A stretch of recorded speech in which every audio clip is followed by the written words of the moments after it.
I legitimately have bought 50 million in real estate using none of my own money. So you don't have to use your money. You just have to know how to not use your own money. I didn't have enough cash to buy rental houses, and I knew that I wanted to buy rental houses. So my plan was to flip a house and take that profit and then put that 20% down on a rental. And it was during that first process that I discovered that I could refinance and recoup the lender's money and keep the house.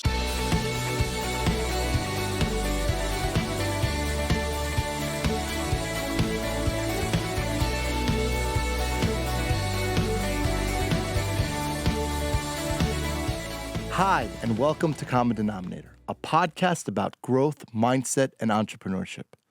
I'm Moshe Popek, and today we talk about how to build a real estate portfolio without spending any of your own money.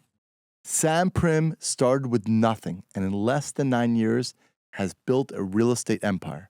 Sam owns $50 million in assets, has over 200 single-family rentals, has flipped over 1,000 properties, and runs his own property management company.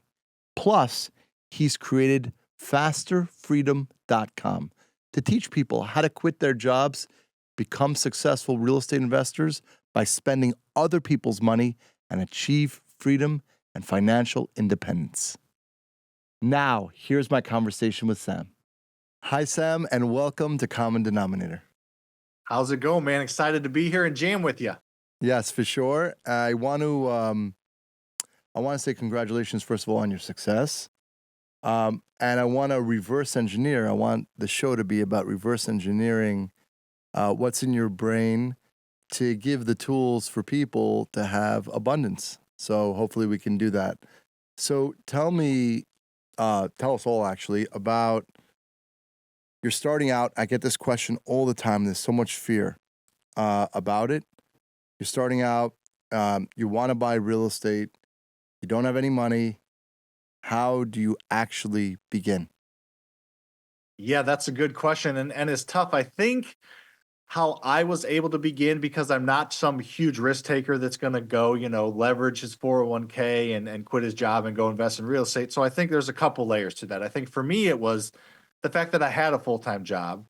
That was my income. And honestly, that was my plan. My goal was never to quit my job. It was just to start to invest in real estate on the side while I had steady income. I wasn't putting my family at risk. I wasn't putting my life at risk. I wasn't, going all in on black at the casino. I was just trying real estate, dipping my toe in the water, which is the beautiful thing about real estate is you're able to do that. So for me, I think that was the biggest thing was I was able to try a few out, get the bug, get the hang of it, see the potential of it. And then I started getting exciting. And then that was more of, okay, the fear of quitting my job, the fear of losing my steady income, the fear of losing my bankability. That's maybe when more fear came in was like, one or the other, am I going to get left behind or am I going to, go all in on this thing and take that risk and see where it takes me?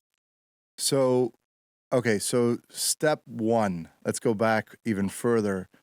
Um, you have a job. What were you working in? What was your job at I the? was in sales selling a construction equipment. Okay, so I always hear that, right? Just in general, right? Like get into sales, probably some commission based, etc. So you have some at the time. Do you have some savings? What's going on with your financial situation the first time you bought a piece of property? Not a ton of savings, no. I would say I probably had 5 grand or less in the bank account. Didn't have much of spending habits or anything at the time. Was just, earn my mid 20s and trying to get a promotion at my job and make more money and decided to invest in real estate on the side. So yeah, it wasn't coming from an abundance of money and I'm sure you will have mentioned or will mention that. I mean, I legitimately have bought 50 million in real estate using none of my own money. So you don't have to use your money, you just have to know how to not use your own money. So yeah, there wasn't I didn't come from this like springboard type situation to where I had all these cards stacked for me or stacked against me. I started in a pretty neutral spot. Was it that you also had? Did you have passion for real estate, or you understood that real estate would be a tool for you to build wealth for your family? What was the initial thought there? The initial thought there was just some more stability and security. I mean, that's the kind of thing about my story. There's not you're not going to make a movie script about my story, right? Grew up in the middle class, Midwest, playing to work a job for 40 years and just kind of stumbled into real estate slowly and then stepped on the gas.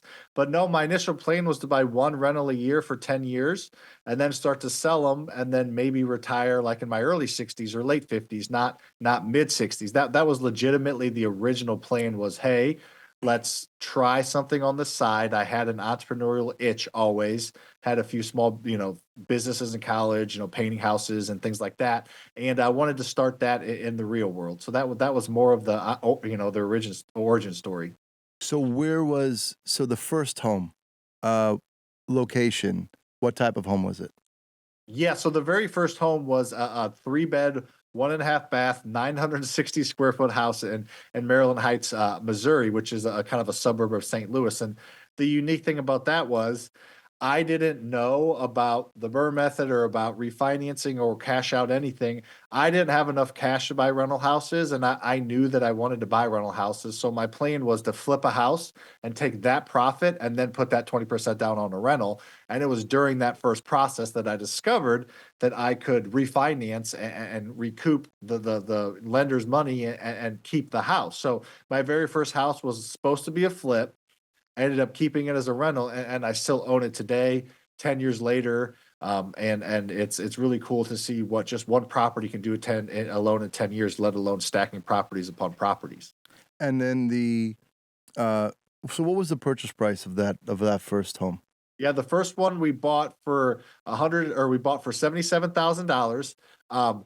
It needed about $40,000 worth of work, but I only had $100,000 loan limit from my private lender, so I ended up just doing pretty much everything myself to keep it under that $100,000 because that was all I could do to the house. I didn't have any of my own money to put in it. I didn't have any other lending source to put in it, so I just had to kind of bootstrap it and put in a ton of sweat equity to keep it under that $100,000 mark. And so, first of all, I just want to make note of that point, that that especially on the first time, two really important points that are nuances that I want to bring out. One is that you're keeping your full time job and you're doing this on the side. That's extremely important because right, you can't just expect this new startup, right? I want to invest in real estate to be working out, right? And then you're bootstrapping, doing whatever it takes. You're probably going to Home Depot, whatever it is, right? You're fixing up the bathroom, the floors. You're doing the work. You're doing the work itself by yourself, right? I mean, I assume that's kind of what's going on. I can hire people to do it, or I can do it myself. So there's that. But tell me, okay, you mentioned about a private lender. Where, if people are starting, where can they find a private lender? What does that look like? I love this question because you know what a private lender is, but most people don't. They think they know what a private lender is, and they don't. So to kind of tie it back to that original house, I knew that you could borrow money to buy a house. I watched Flip or Flop, and that Torque Musa gentleman going to his rich lawyer's buddy's house, and they gave the money, and then they split the profit. So I knew you could borrow money to buy a house. That's all really that I knew. So that's again why I plan to flip it and then keep the profits for a rental. But a true private lender is not what most people think. When most people think private lenders, they think somebody with $10 million in the bank. They think somebody that has inherited a ton of money or some like mafia type figure. Private lenders in reality are normal middle class W-2 corporate employees. A private lender is an insurance Mm. agent. A private lender is a teacher. A private lender is an engineer. A private lender is a sales manager. A private lender is a bowling alley owner. Like I'm Mm. using those jobs because those are the jobs of my private lenders. Like Right. most people think that they have to find this person that's got $10 million in the bank. Bubs, if somebody's got $10 million in the bank, they're doing a lot other big things, and they're not worried about making 10 or 12% on 100 grand. So private lenders are just normal, everyday W-2 corporate employees. I say the typical avatar for a private lender is somebody in their 50s retirements in the windshield for them. They have an IRA they could self-direct. They've lived in the same house for 20 years. They've got some equity there. You're just trying to find a normal person that's planning to retire soon, that's looking to diversify some of the money that they have access to. Not cash, not money in the bank account, not their savings account. No, we're talking money market account, home equity line of credit, leverage against a 401k, self-directed IRA. We're talking, normal conservative style investors that you have a relationship with that you can convince through real estate and through, your sales skills that, hey, this is a good diversification play for you. I'm not asking for your whole nest egg. I'm asking for a couple twigs of it so you can make it bigger.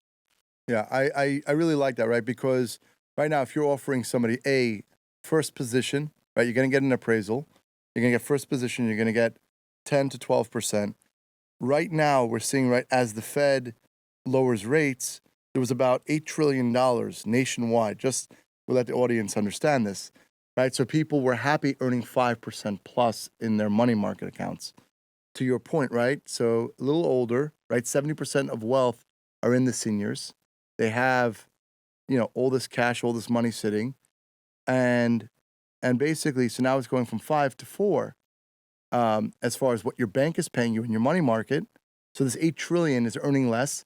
So you got to figure at least, I'd say 25% of that, which is $2 trillion, is basically looking for a new home, right? Is looking for a new home, and one of those possible homes is to be a private lender. Just to your point, right? So how do you go to friend? I guess you're going to friends and family, right? Like, do you want to lend me? I found this home. When I fix it up, it's going to be worth 150K. It's right now 77K. I got to put this money in. How many different people did you have to go to initially?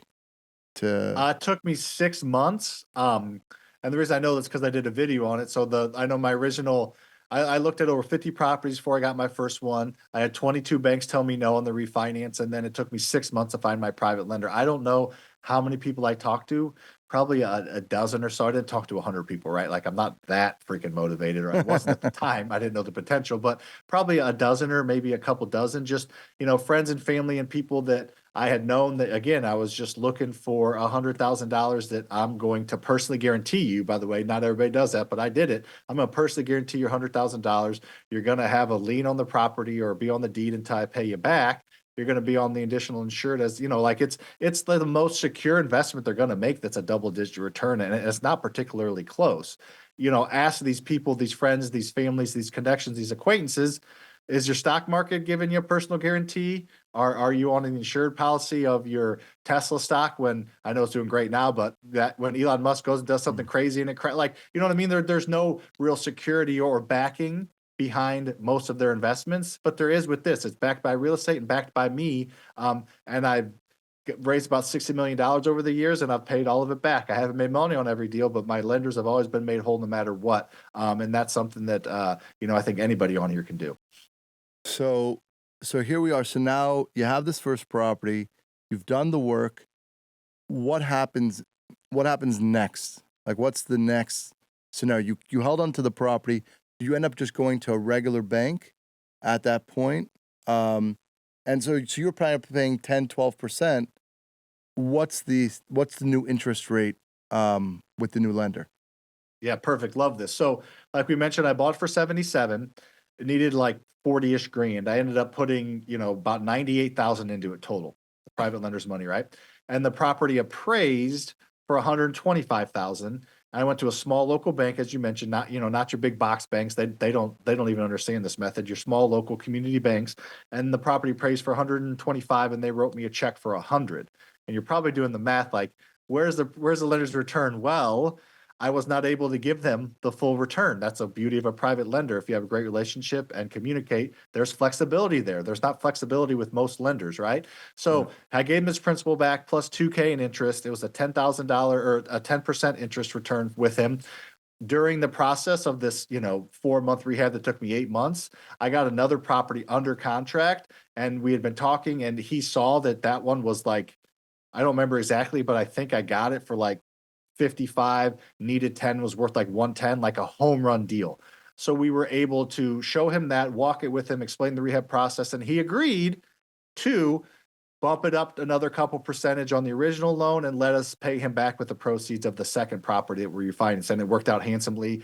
He got a better percentage on both. I had a ton of equity even in that second one. So there's some luck, some skill, whatever you want to call it there. But there was able to have some flexibility that is one of the most beneficial things of dealing with private lenders. So that's how he got his money back. Luckily, he got his principal all back plus a little bit, and was willing to take a little bit of risk on the second one because he kind of saw that we didn't really screw anything up rurally. It just was our first time and our numbers were tight. Yeah, I do appreciate that's the number one thing, even with regular lenders, especially now, communication. That's extremely important. Over communicate, no matter good, bad, ugly. But when in your communication, it's not like, and I say this to everybody, oh, this is bad, and then you stop talking. No, there's a situation here, right? It looks kind of sideways. However, I'm going to do the work. There's potential 3 solutions. 1, 2, 3. I'm going to probably do A, if that's okay with you. Why? This is the reason why. Clarity. And a lot of times, lenders, investors, partners, they will understand that if you are communicating. So I always find that. But also, what I appreciate that the listeners have to understand, you look through 50 different properties, right? Um, most people give up. You didn't, right? That's how you start, right? That's how you start, and you're probably, um, saving, as far as during these years, right? You're buying these properties. You're also probably. It just seems that you're the type like living conservatively, not beyond your means because you're investing back into your business. I Yeah, see. 100%. We and being transparent, which I like to be. Yeah, we had it was growing pains this year. 2024 was a pretty tough year for most of my businesses. I have 3 main ones, and this was by far our worst year. And fortunately for me, I do live below my means, and I do, I like nice things, but I was took a decent hit on my like net bring home money. But we're not selling cars, we're not selling the house, we're not. It's not man overboard. It's like, oh, well, I just can't put in this $500,000 pool house this year. Dang, I guess I'll wait till next year when it's a good year, right? I just was, Yeah. living, I was making X, but living on out, I was making X minus 40%. And that's just kind of how I was raised, frugal parents, whatever it is. So not overextending myself and not living this flex lifestyle, and not bragging on my liabilities, bragging on my assets had allowed me to have a pretty rough 2024 and be ready to really, really step on the gas again in 2025. So I'm excited to turn the page on this year and feel like we got a lot of things in place to do well next year. Yeah, I definitely agree. I saw one of the REITs, the biggest REITs, SL Green, today in the Wall Street Journal. They were saying how well the stock went up 65% in right. The public markets go first in the past in this year during this year, and they projected they're mostly office space, but they projected 1.5 million square feet of leasing, and they did 3.5 million square feet of leasing. So it's always in real estate on the buy. Look at your point, right? You were looking to try to get the most value, the best price, because right, that's where the most opportunity is going to be, whether a sale or a refinance, right? Mhm. So you're constantly doing that. So now is probably the best time to buy compared to over the past 15 years, compared to next year when interest rates come down and there's more competition in the market, supply and demand, right? 100%. Yeah, no, I think now is a unique time, and I've done a little bit of research, and I like the numbers and stats you're throwing out there. You're obviously you do your research and are in tune with the market, but I did some research last time that we saw this steady of a decline in the Fed's funds rate, and I believe inflation just kind of ticked up a little bit. It Yeah. sounds like the markets are still pricing in a quarter point of a dip on the Fed's funds rate, but I guess who really knows? But assuming we're going to get this handful of Fed's funds rate decreases. Last time this happened was in the early 2000s, and immediately as it was going down, house prices went up. So now is a unique time where house prices aren't jumping a ton yet. I think they will in the spring, summer, and into 26. But we're in a unique time where we're pretty confident that rates are going to go down. And that does mean that prices are going to go up as people flood into the market. So now is a very unique time. I 100% agree. I feel like we're going to look back at this time Hmm. like we did in early 2020 when nobody knew what was happening with COVID and people were exiting and cutting the marketing budget, and you look like a genius if we went all in the summer of 2020. And I did it out of stupidity, but I Hmm. or ignorance maybe, but we went all in right when COVID and everything was happening. And those assets that we bought, there's millions of dollars of equity just through inflation and things that I didn't see coming that happened. So I feel like we're maybe not that drastic of a increase in price, but I do really don't see any data that would support prices going down drastically anytime soon. Of course, there's minor dips, but I think right now you're gonna look like a genius if you get in the real estate game. Yeah, and I also saw that you talk about, by the way, the beginning of COVID. Um, thinking about it now. There was a few weeks where a barrel of oil was like negative, and I'm looking at it. I remember it was like March or April, like right in the beginning of COVID. And I'm looking at it, I'm telling my wife, I'm like looking at this. I'm like, are they gonna pay me to take oil? I'm like, that's pretty interesting. And I'm looking back, I'm like, ah man, I missed that. But now this is when I started. I started in 2009. Same energy, same energy. Everyone's like, oh, everything's terrible, right? The same way you shouldn't invest when everybody says something's so great, right? Yep. But you may have an amazing exit because what did I see also in the paper today? Because the millennials that are buying first-time home buyers, they're not able to afford the mortgages. So many institutional investors are coming in, buying homes for rent. I guess your space, right? So, Mhm. so you may get this knock on your door and say, you know what? I'm willing to pay a premium. Institutionals strategically pay a premium, right? So you may get that. You may get that if you choose to exit and move on to some greater things.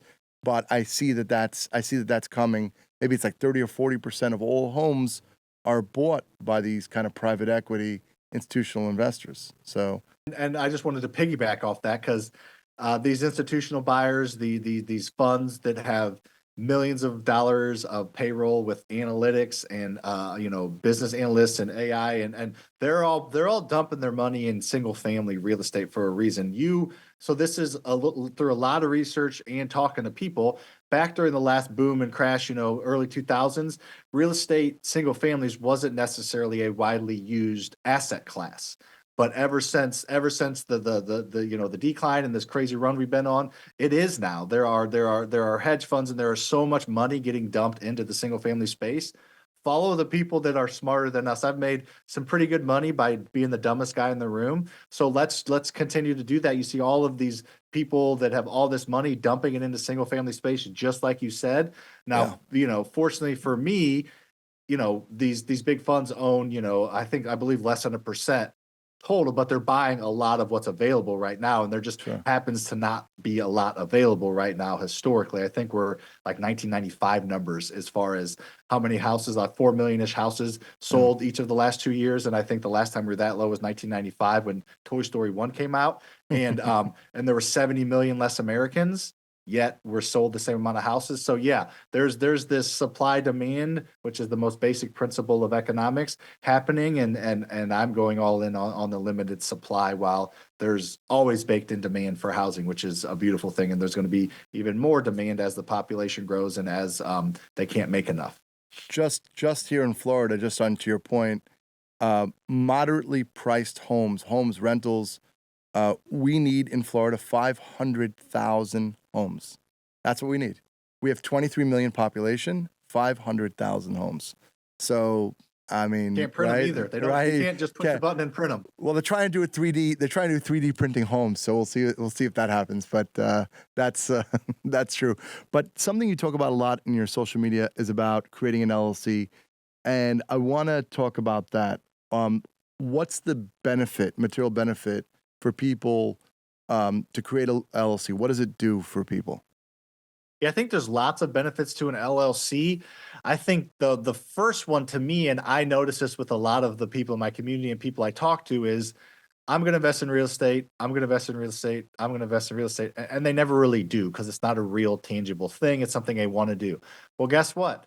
If you start an LLC and it's called, whatever you want to call it, think of a fun name, you are now a small business owner. You're going to create a logo. You're going to go to Fiverr and create a logo. You're going to create an email address. You're probably going to create a Facebook page. You're going to make business cards. It's going to be more real. And the more real you treat this as a business, guess what? The more it's going to be a real business.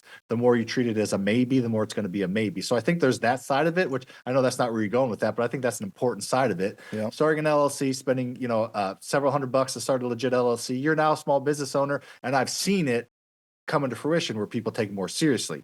But having an LLC has a ton of benefits. You're able to build business credit quicker. You're able to legally protect your personal assets from your business assets. You're able to more easily write things off as far as mileage and your cell phone bill, and maybe rent out your house Gusta rule style, or have a home office write off. So it just makes it more real. It protects your business assets. It allows you to grow some credibility outside of your personal credit eventually.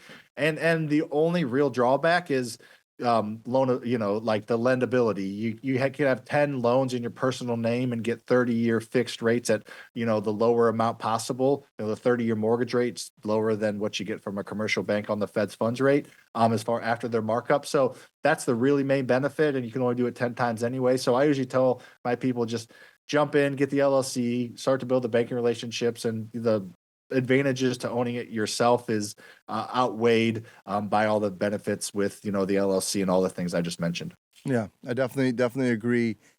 What a major transition now, right? I know you also talk a little bit about this. With our new on the federal side, right? With Trump taking office as a real estate guy, right?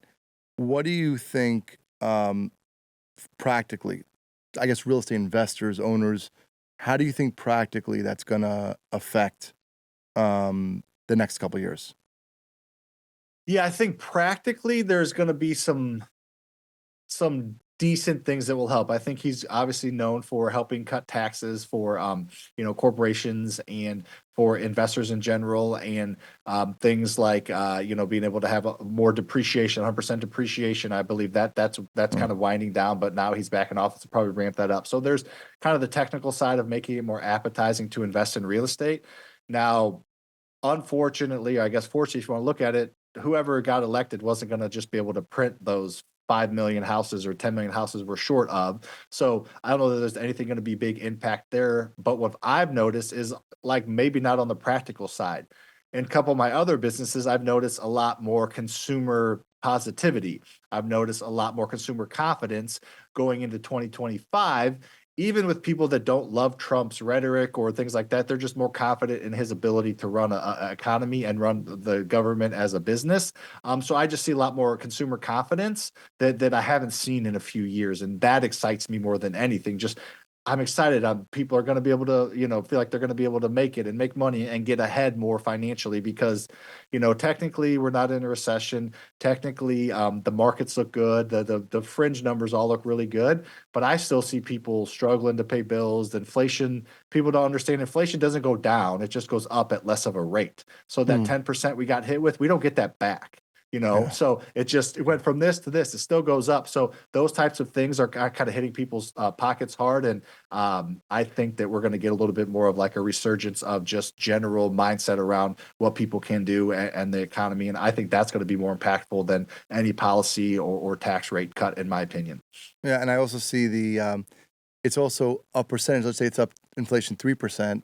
It's 3% on the 10% that already went up. So it's actually right. So that's how percentages actually work, which Yes, means it's high. It's high. It's very right. high. It's Yeah. it's high, and it's tough. But I like what you do to help people and faster freedom. Tell us about that. Yeah, so it's like a mentorship community that was not born out of anything that I tried to do. So it's kind of funny. I was doing some pretty cool things in the real estate space. I, went full time in 2018, 2020 timeframe. I was posting on my personal Facebook page just about this 12-unit apartment complex we bought, and I just got flooded with DMs. I'm like, people are interested in this, like my high school buddies and college buddies or whatever. So then I started to post about it, and I was like, I'm going to create a YouTube channel. I'm going to talk about what I do, and I'm going to try to make, a couple $1,000 a month for my YouTube channel as just another asset for me. And that was it. Well, as I started to do that and post on Instagram and Facebook and TikTok, I got 3.3 million followers and I'm an idiot. So it just tells you that you just put stuff out there and be authentic and say what you do and do what you say. So that blossomed into getting some cachet, some credibility. And hey, I would want to pay you to teach me. It's like, no, I want to pay you to teach me. No, here's 10 grand. Will you teach me? Oh, okay. Well, maybe let's talk about this now. So it just developed into and it's not 10 grand, by the way, but it just developed into a another company. We have Yeah. 2,000 students now in all 50 states. We teach people how to invest in real estate. We teach them how to find the deal, find the money, and they do what they want. They flip it, they wholesale it, they keep it as a rental. We got their back either way, but we just simplified the process of let's help you find the discounted properties, let's help you find the money, and then what do you need? You need cash for bad debt? Let's wholesale this thing or flip it. You make 150 grand a year, 800 credit score, you want to build wealth? Let's start rolling this as a rental. So anyways, that's kind of the gist of it. It's just was born out of just, I guess, demand or request from people, and it's formed into something that's pretty cool. Yeah, it's real. I mean, you can hear your authenticity and your life experience because you've done it, and right. You've grinded it out, made it happen, and you have clarity on it. Right. It is the way you're explaining it, and everybody can do it. And it's again the basics of supply and demand. We need 5 to 10 million homes. We just need them, right? So and there's more and more people moving in all the time, and we have inflation. Real estate is a hedge against inflation. Simple. It's a simple math. If you think about it. Sam, tell me about something today that you're grateful for. I'm grateful for my two daughters and my entire family, but man, just I put my youngest daughter, she's 2.5, down to bed. If she's been alive 1,000 nights, 800 of them, and Hmm. just like putting her down and holding her hand and like the feelings that I get, Hmm. it like the only other thing I can relate that to is like the excitement I get from when I would play sports at the high level in high school or when I close a deal. Just that like I get so much, my cup gets filled up so much just by the simple act of laying another human down. And it is more than I need. So it's just very grateful that I'm able to be there for them and provide a life for them and just watch another human grow and watch how you can mold them and see their different nuances and challenges is just there's nothing better. Yeah, it's my favorite time. Mom is like the first year and a half, and then I still have my 4.5-year-old. Every 2 to 3 in the morning, he comes. He doesn't want to go to mom. He wants to come with me and lay down. So it's like it's the best. I get it. It's Nothing the best. better. Nothing better in the world. Um, and then, what would you say is the common denominator of people that are financially free? We talked a little bit about this earlier, and it's so dang simple, but it's when other people give up, you don't. I mean, that's literally all it is, as far as like from a mindset side, so many people would have stopped at 10, 20, 30 houses, and I did it, and I got to the 50th and I bought that first deal. And, if I didn't do that, I probably wouldn't be talking to you and I wouldn't own $50 million worth of real estate. So you just have to not give up when other people do. I think most people think that failure is something to avoid. If you avoid failure, you are literally avoiding success. Like Mhm. it is a stepstone on the path to success, failure. You have to fail in order to succeed. So if you're avoiding a necessary step, you're not going to get there. So you don't want to fail, you don't shoot to fail, but just embrace it. And if you learn from it, it's not failure. When I got a math problem wrong in college, I learned it and got it right the next time. I guess that's failure, but it's just learning. You're just Yeah. learning. That's all failure is. So I think the biggest thing for most people to understand is just embrace it, be okay with it, have the expectation that you're going to fail, and just get up. And eventually you'll reach your goal and where you want to be. But it's definitely harder to do than to say. So I understand that, but it's just one of those Mm. things where everybody I know that's successful has not avoided failure. They've just embraced it. Yeah. And I want to just wish you tremendous success, health, happiness, and great things. How can people follow you on social and learn more about you? Yeah, just any social media platform you mentioned. I'm pretty spend a lot of my time on those. So just type in Sam Primm or Sam Faster Freedom. My company's name is Faster Freedom. I blended Sam and Faster Freedom together. Super genius. So Sam Faster Freedom on most social media platforms. Definitely only go to the one with the blue check mark. There are, I mean, legitimately tens of thousands of fake accounts between all the platforms of me. I'm never going to ask you for your crypto, I promise. So just go to whatever platform you're on. I'm on there, blue check mark, and just hit me up. I still answer my DMs. I spend several hours a week communicating with the people in my DMs, and it's a great place for me to learn where people's struggles are, connect with them, introduce them to people, and it's a good use of my time. Most people avoid that and they hire their their DMs out to somebody else, but I enjoy it and it gives me inspiration for videos and it lets me help people. And I've discovered the more I help people, the more that they get the help and the more money I make. And if I worry about making money, I usually don't make as much. So I lead with helping, and the rest kind of falls into place. Really, really great. Thank you so much, Sam. Thank you. Appreciate Great. it. Great. Hope you enjoyed my conversation with Sam. If you're watching on Facebook or YouTube, we'd be grateful for a like, share, and subscribe. And if you're listening on Apple or Spotify, feel free to leave a rating and review. Have a great day, and I'll talk to you again soon.